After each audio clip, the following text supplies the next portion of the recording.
At my father's funeral, just as they lowered the casket into the ground, my stepbrother stood up and said, loud enough for everyone to hear, "He left her nothing, because she's not really his." The words hit me like a slap across the face. My hands started shaking. I turned to look at him, thinking maybe he was joking. Maybe grief had twisted his sense of what was appropriate. But there was no humor in his eyes, just cold certainty. Then my uncle, Ellis, nodded. He didn't say a word. He just nodded like that statement was the final truth, like it was something everyone had agreed upon behind my back. I couldn't breathe. My chest tightened, and the quiet hum of whispered reactions around the gravesite started to spin into one long, unbearable silence. My mother was gone. My father had just been buried, and now, somehow, in front of 100 people, I was being told I didn't belong to him. I looked around, desperate for someone, anyone to stand up for me. My father's friends were there, colleagues, family friends I'd known since I was little. But no one said anything. They just looked away or stared at the ground like I was some unwanted guest at my own father's farewell. I wanted to scream. I wanted to shout, "That's not true. He was my father. He raised me. He tucked me in at night. He taught me how to draw blueprints and how to plant sunflowers so the roots wouldn't drown. He gave me everything." But my voice was stuck somewhere deep in my chest. And then, just as I thought I might collapse, a woman from the back row stood up. I didn't recognize her. She looked like she had come straight from the office. Gray pencil skirt, practical heels, hair in a tight bun.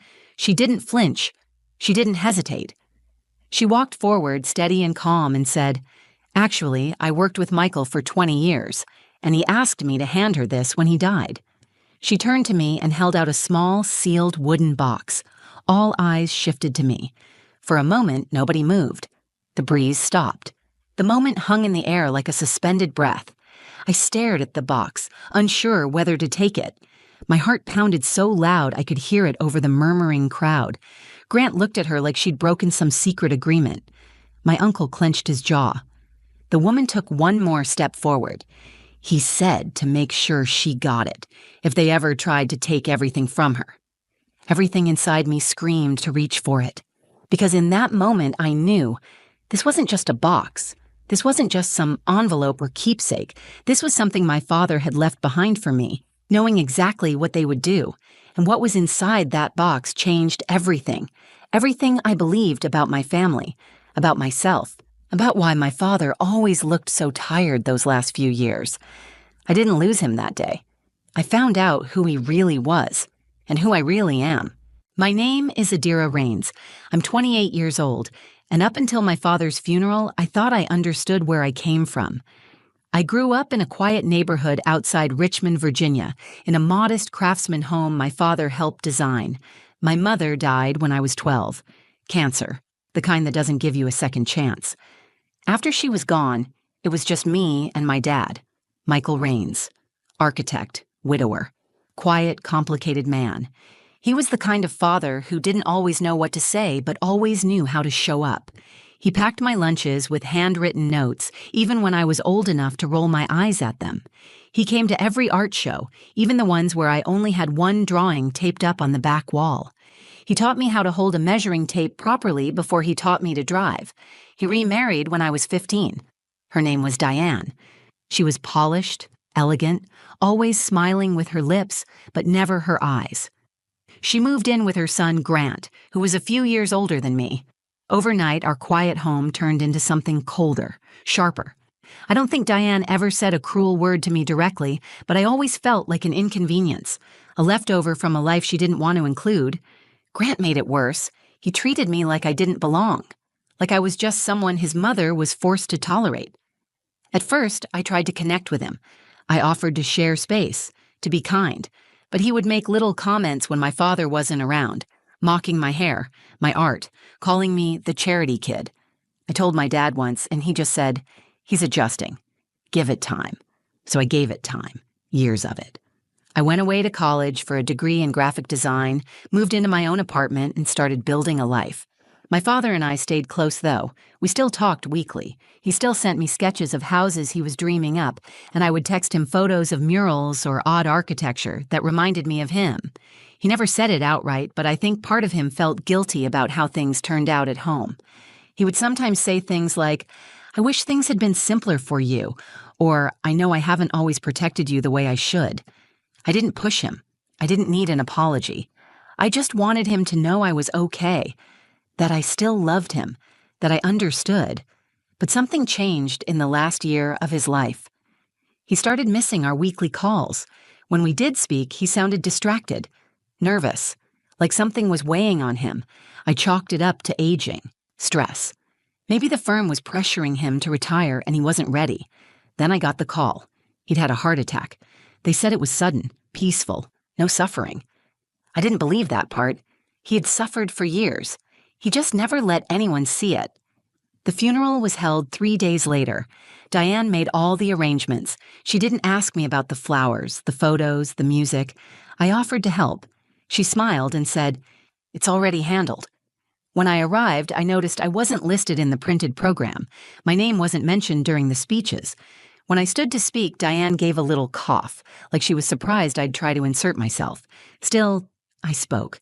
I told them about the time my dad stayed up all night helping me finish a model of a tiny city for my 7th grade project.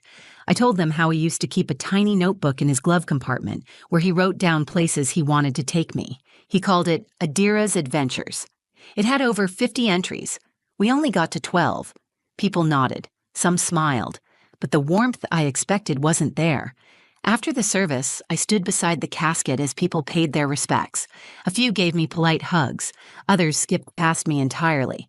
Grant stood nearby, smug and stiff in a black suit that looked custom-made. He kept glancing at me like I was standing in the wrong place. I felt like an outsider at my own father's goodbye. I felt like something was being kept from me, but I didn't know what. Not yet. After the service, most of the guests moved toward the reception area behind the chapel.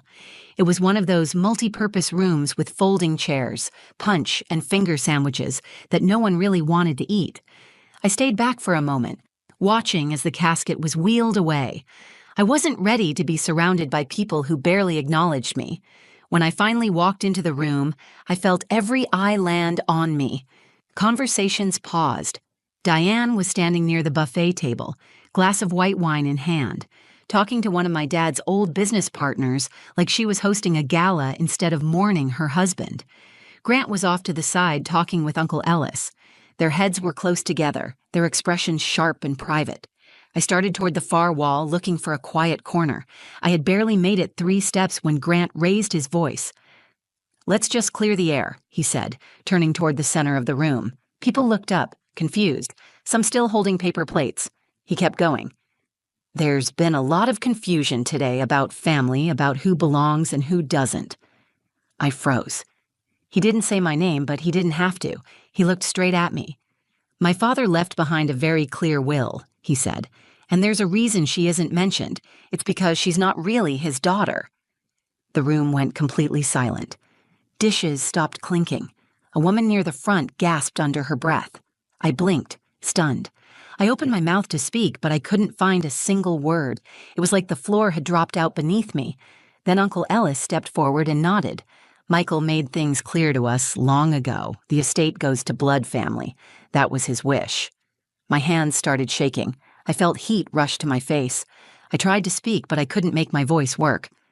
"I don't know what game you're playing," I finally said, my voice trembling, "but he raised me. I am his daughter." Grant crossed his arms. "You were taken in, raised, sure, but biologically, you're not one of us, you never were."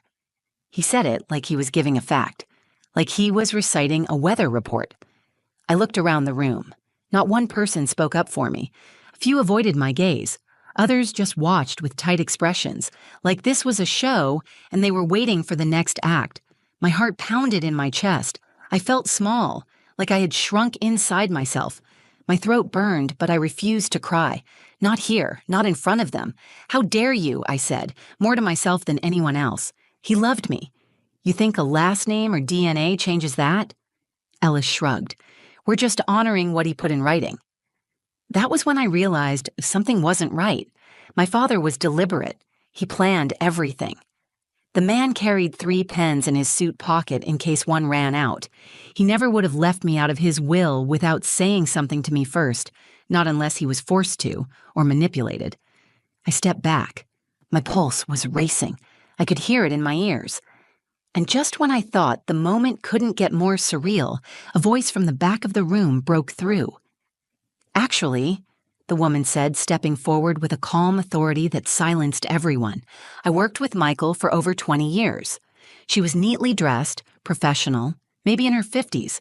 I had never seen her before, but she moved with the kind of confidence that only comes from knowing you have nothing to hide. She looked directly at me and held up a small wooden box, smooth and polished, no bigger than a shoebox. He asked me to give this to Adira after he passed. He told me to wait until someone tried to take what was hers." Grant scoffed. "And who exactly are you?" The woman turned to him with a level gaze. "I'm someone he trusted more than either of you." She looked back at me and stepped forward. "He said you'd need this." My eyes locked on the box. My heart was thudding so hard it hurt. I didn't know what was inside. I didn't know why he hadn't just told me whatever it was while he was still alive. But I knew one thing with absolute clarity. My father left something behind for me, and he knew this moment was coming. The box felt heavier than it looked, not in weight, but in meaning. Every pair of eyes in that room was watching me, waiting to see what I would do. Grant stood frozen, his smirk gone. Diane was across the room, pretending to look disinterested, but I saw the way her fingers tightened around her wine glass. Uncle Ellis looked like he wanted to say something, but even he stayed silent. The woman, Lena, she later introduced herself, held the box out with both hands. Her voice was steady when she said, "He told me to wait until this moment. He was very clear. He knew they might try to erase you." I took it from her slowly, my fingers brushing the grain of the wood. It was smooth, well-crafted, something my father would have appreciated. There was no lock, just a simple latch. I didn't move right away. Part of me didn't want to open it in front of them. I felt exposed, raw, like every part of me was on display and still being judged. But then I looked at Grant, standing there with his arms crossed like he'd already won. I looked at my uncle, a man who once gave me birthday cards without signing them, and I thought of my father, how tired he'd looked in the last few years, how distant, how distracted. Maybe this was why. Maybe carrying this secret was the weight that wore him down. I walked toward the table at the front of the room, set the box down, and opened it. Inside was a sealed envelope, thick with paper, and a USB flash drive tucked into the corner. On top was a folded note with my name written in his handwriting. I recognized it instantly. The same slant, the same sharp lines. I unfolded it with shaking fingers. "Adira, if you're reading this, it means they did exactly what I feared. I didn't want it to come to this. I wanted to protect you while I was alive. I thought I had more time. I'm sorry I didn't tell you sooner. I didn't want you to carry the weight of it all before you had to. You are my daughter in every way that matters, and also in the way they will try to deny." I felt the breath catch in my throat. My hands tightened around the paper. "Inside this envelope is your original birth certificate, not the one they tampered with after your mother died, the real one. I kept it hidden because I didn't trust them. You'll also find documents for a private trust I created years ago. Everything I couldn't protect publicly, I set aside for you in secret. It's yours, because you are mine." I looked up from the letter. For a moment, no one moved. Then I reached into the envelope and pulled out the birth certificate. It was aged but preserved. There, printed clearly under Father's name, was Michael Rains. My knees nearly buckled. I didn't speak. I just held it up. There were audible gasps. Someone in the back whispered something and it spread like a ripple. Uncle Ellis took a step forward, his face hardening. "That could be forged," he said. Lena shook her head. "He gave it to me the day he updated his private will. He made sure it was witnessed and notarized. I have copies.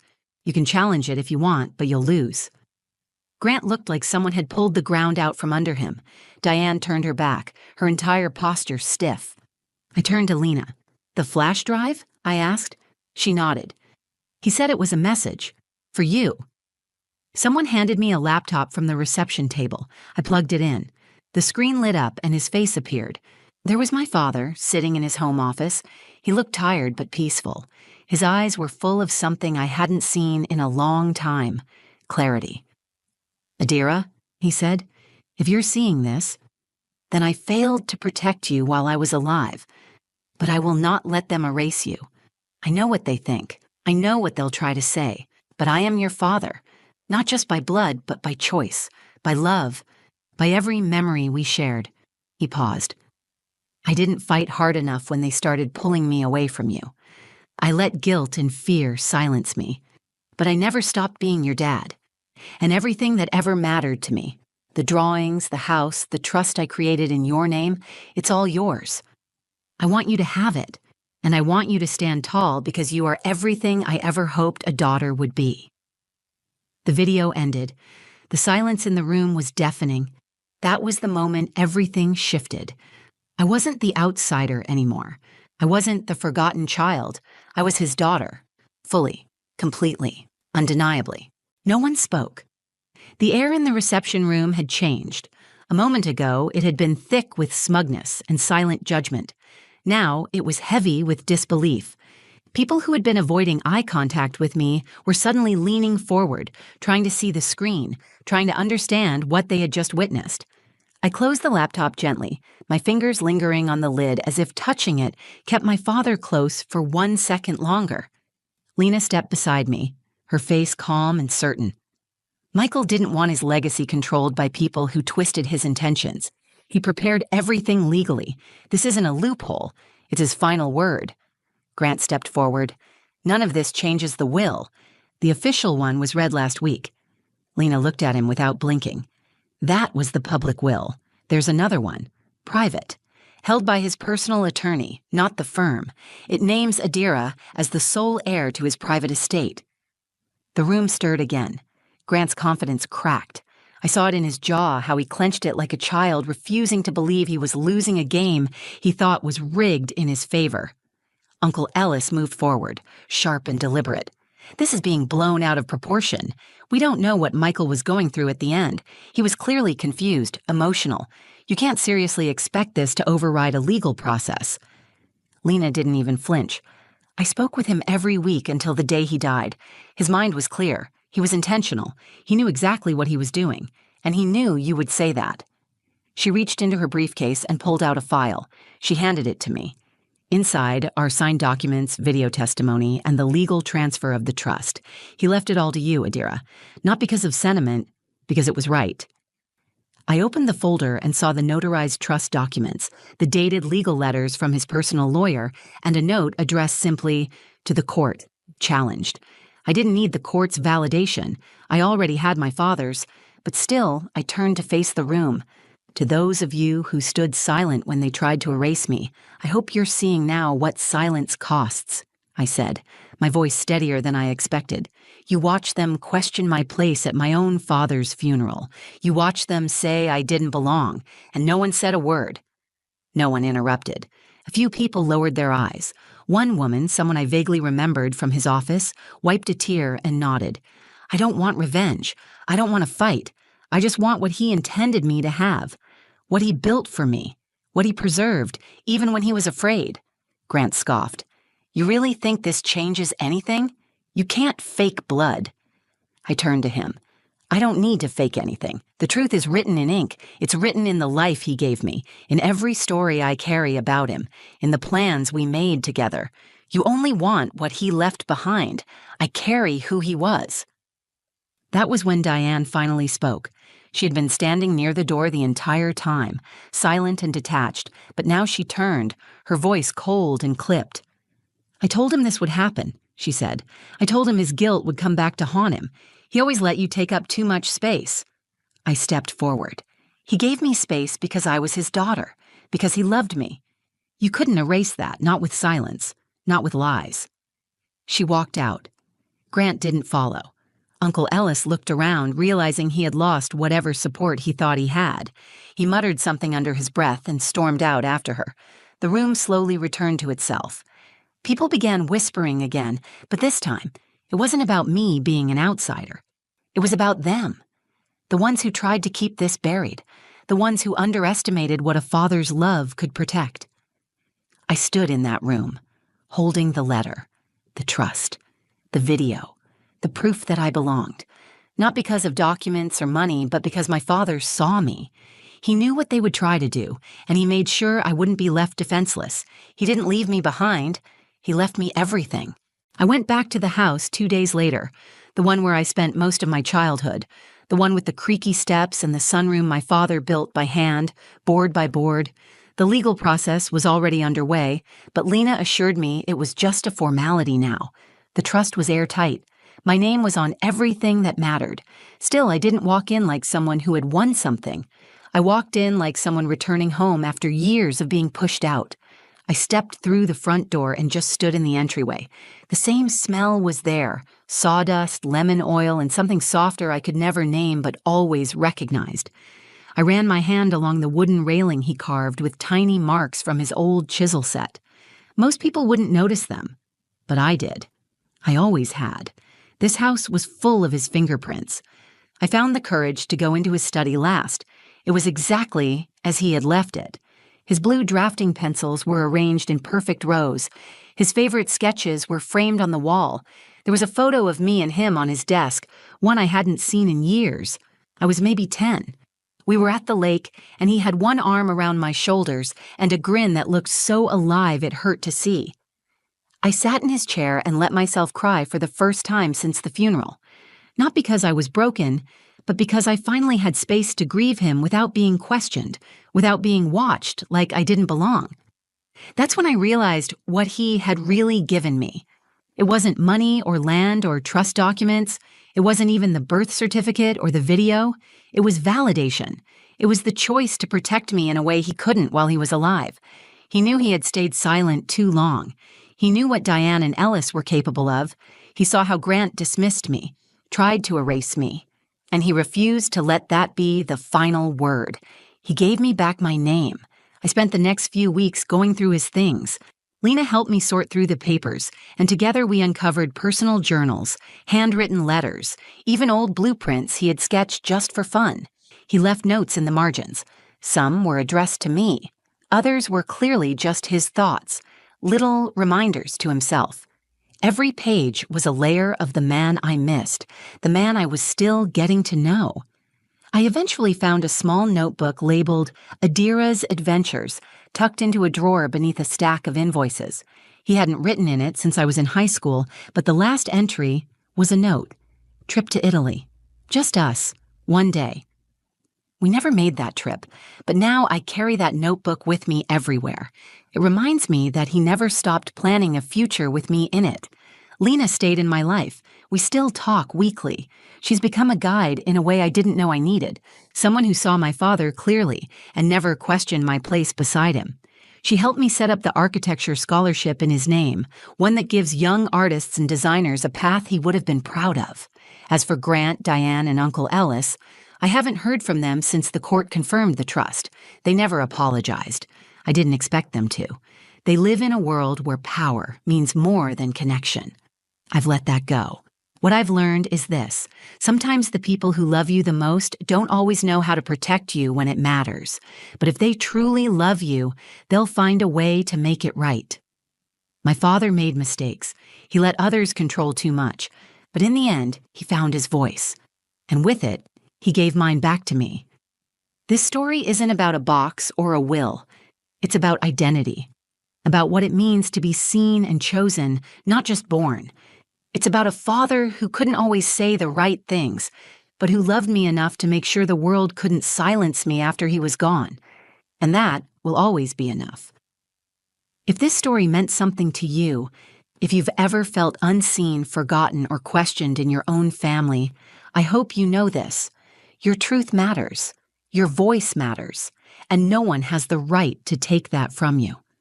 Thank you for watching and for holding space for this story. If it moved you, please like the video, share it with someone who needs to hear it, and drop a comment below. I'd love to know your thoughts or hear your story too. And if you want more real stories that speak from the heart, don't forget to subscribe to the channel. There's so much more to come.